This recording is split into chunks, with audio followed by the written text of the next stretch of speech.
এই পরিবেশ দেখি আই 40 বছর বিদেশ করছি ইন দেখি আমি ব্যাগিন বাদ দিই। এই জায়গাতে প্রতি বছরে একটা বিশাল সংখ্যক আল্লাহ ওয়ালাদের জামাত, ওলামা একরামদের জামাত এখানে ইতিকাফ করে।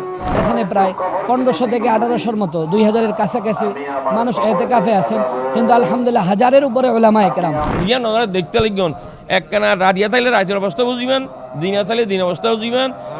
طويل الشوق يبقى في اغترابي فقير في الحياة من الصحاب এই দৃশ্যগান চট্টগ্রামের রাউজান উপজেলার মদুনাঘাট ইউনুসিয়া ফতহুল ইসলাম কেন্দ্রীয় জামে মসজিদুর রমজান মাস আইলি এই মসজিদ প্রাঙ্গণ পরিণত হয় এক ইতিকাফকারী অকলর অনন্য মিলন মেলায়। দেশের বিভিন্ন অঞ্চলতুন এনকি দেশের বাইরেতুনও সুরিয়াই ধর্মপ্রাণ মুসল্লিয়ল মসজিদুর প্রথম, দ্বিতীয় ও তৃতীয় তলায় অবস্থান লয় ইতিকাফকারীয়ল।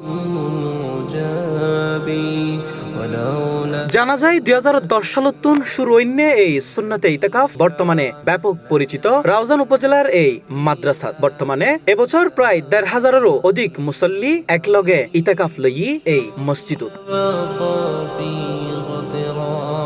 প্রায় 2000-এরও বেশি মুসল্লিল্লাই সেহেরি ও ইফতারর ব্যবস্থা করে মাদ্রাসা কর্তৃপক্ষ। প্রত্যেক দিন 2 গেতুন শুরু হয় বিশাল কর্মযজ্ঞ। ইফতারত তাহে ছোলা, বেগুনি, পেঁয়াজু ও নানান ধরনের ফলমূল, আর রাতিয়ে পরিবেশন করা হয় মাছ, মাংস ও ডিম সহ নানান পুষ্টিকর খানা।